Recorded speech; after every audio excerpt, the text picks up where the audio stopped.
नमस्कार, आप देख रहे हैं दुनियादारी न्यूज़। मैं हूं जयपाल सिंह। हम पहुंचे हैं टिकरी बॉर्डर स्टेशन के पास। यहाँ पर किसानों से बातचीत करते हुए हमें आज मिले हैं भूमि बचाओ संघर्ष समिति के अध्यक्ष श्री हंसराज जी। तो उनसे बात करते हैं और आंदोलन की जो आगे की रणनीति है उनके बारे में जानते हैं। नमस्कार जी। नमस्कार जी, और सभी चैनल के सुनने वाले श्रोताओं को मेरा नमस्कार। तो ये बताइए कि आज आंदोलन को 7 महीने पूरा होने को है, तो क्या अब भी आंदोलन में जो सरकार से बातचीत चल रही है उस पर किसी टेबल की या बिचौली की जरूरत है? इस आंदोलन को 7 महीने चलने की जरूरत ही नहीं थी। क्यों नहीं थी? कि किसान का आंदोलन का एक मुद्दा था कि भी सरकार ने जो ये 3 काले कानून थोपे इनको तुरंत रद्द करे सरकार, क्योंकि किसान इस कानून को नहीं चाहता था। किसान तो जो 2014 के चुनाव में भाजपा के घोषणा पत्र में था कि भी किसान को स्वामीनाथन आयोग के मुताबिक 1.5 गुना जो है लाभकारी समर्थन मूल्य दिया जाएगा। समर्थन मूल्य देने की बजाय 3 काले कानून के बिजली बिल 2020 जो है वो रोक दिया गया, और इधर से पराली जो थी, पराली के ऊपर किसान के ऊपर बहुत भारी जुर्माने का प्रावधान किया गया, जबकि किसान जो है उसमें पॉल्यूशन फैलाने में भी उसकी कोई भूमिका नहीं है।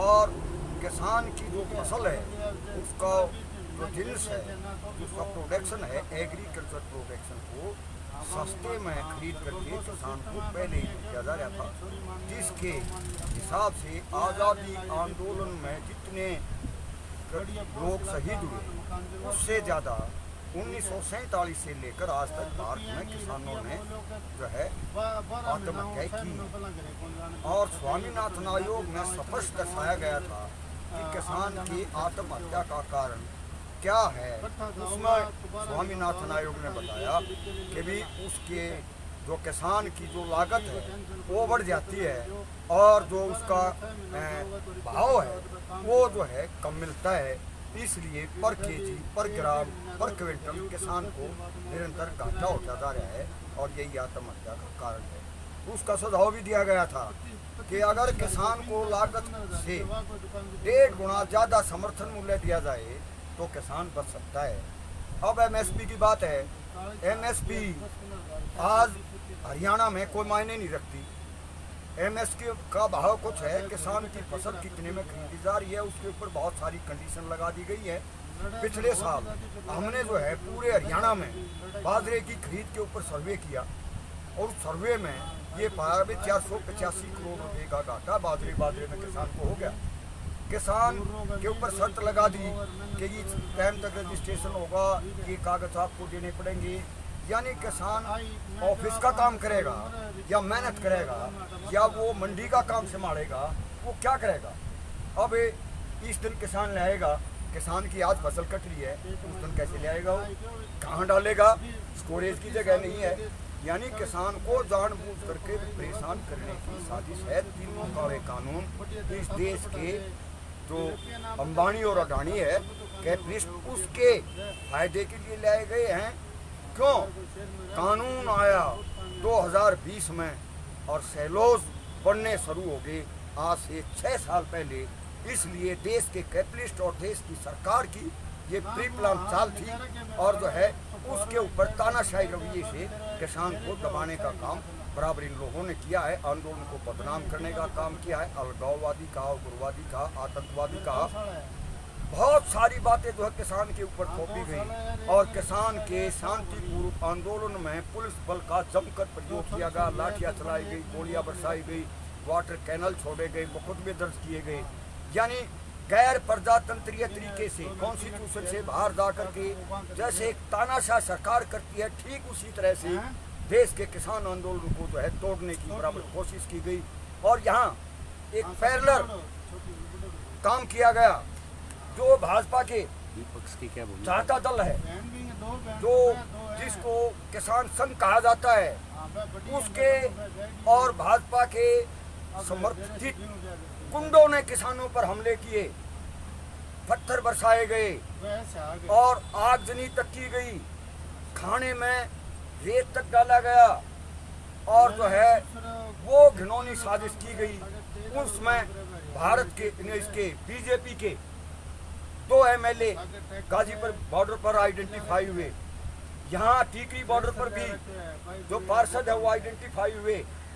पत्थर किसानों पर बरसाने के लिए डंपर में लाए गए, कटीले तार 20 फुट की दीवार खड़ी की गई।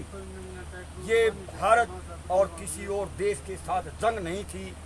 मैं पूछता हूँ माननीय मोदी जी, अभी भारत की सीमाएं बिना तार के हैं और भारत एक सोशल डेमोक्रेटिक कंट्री है। देश के हर नागरिक को कॉन्स्टिट्यूशनल राइट है, कैपिटल के अंदर आकर के अपनी बात रख सकता है, प्रदर्शन कर सकता है, धरना रख सकता है, शांतिपूर्वक तरीके से अपनी बात जो है वो प्रकट कर सकता है। फिर भारत के किसानों के साथ ये रवैया क्यों? ये देश आपका देश नहीं है, ये देश भारत के 1 अरब 45 करोड़ लोगों का देश है। हम इस देश को बर्बाद नहीं होने देंगे। ये देश मेरा भी है, आपका भी है, लेकिन अगर कोई इस देश को बर्बाद करने की कोशिश करेगा तो उसको किसी सूरत में बर्बाद नहीं करने दिया जाएगा। जो आजकल विपक्षी पार्टियां हैं उसका जो आंदोलन में क्या योगदान है, क्या कहेंगे उनको? मैं क्लियर बातें कहूँगा। एक तरफ देश का पीड़ित वर्ग जो भुक्तभोगी है, समस्याओं से जूझ रहा है, कानून की मार पड़ रही है, वो अपनी समस्या से निजात पाने के लिए आंदोलनरत है। दूसरी तरफ इस देश की राजनीतिक पार्टियां आंदोलन को बैसाखी बना करके अपनी राजनीति चमकाने पर तुली हुई हैं। इसीलिए इस देश में गैर समझौतावादी, गैर राजनीतिक आंदोलन की आवश्यकता है। समझौतावादी आंदोलन बिचौलियों की भूमिका नहीं चाहिए, टेबल मीटिंग नहीं चाहिए, काजू कतली मीटिंग नहीं चाहिए। चाहिए तो सिर्फ ये चाहिए कि इस देश का किसान इस कानून को नहीं चाहता तो तुरंत इसको वापस लिया जाए। ये सरकार क्यों किसान के ऊपर थोपना चाहती है? जैसा आप चाहते हैं कि इस प्रकार की मीटिंगें नहीं चाहिए, तो क्या संयुक्त किसान मोर्चा जो सरकार के साथ मीटिंग्स कर रहा है उसका कोई नतीजा नहीं निकलेगा? इसका कोई नतीजा नहीं निकलेगा और सरकार के बुलावे पर किसान मोर्चा गया, उसका एक ही कारण था कि सरकार के सपा सालार, सरकार के डूम, सरकार के चमचे देश में एक बात फैला रहे थे कि सरकार बात करने के लिए तैयार है, किसान आनाकानी करता है। हमने ये प्रूव किया, साबित किया कि किसान बातचीत के लिए बराबर तैयार है, लेकिन एक बार भी मुद्दे पर बात नहीं हुई, मुद्दे से हटकर बात हुई। मुझे मीडिया के माध्यम से ये पता चला कि भारत के कृषि मंत्री ने ये बयान दिया, ये कहा वर्बली तौर से कि अगर मैं किसानों के कहने से इन बिलों को कैंसिल कर दूं तो इस देश का अडानी अंबानी फिर लागू करेगा। ये ऐसा अखबार और टीवी चैनलों में था। माननीय कृषि मंत्री जी, क्या आप भारत के कृषि मंत्री हैं या अडानी और अंबानी के कृषि मंत्री हैं? यहाँ एक सवाल खड़ा होता है और यही बात देश के प्रधानमंत्री पर लागू होती है।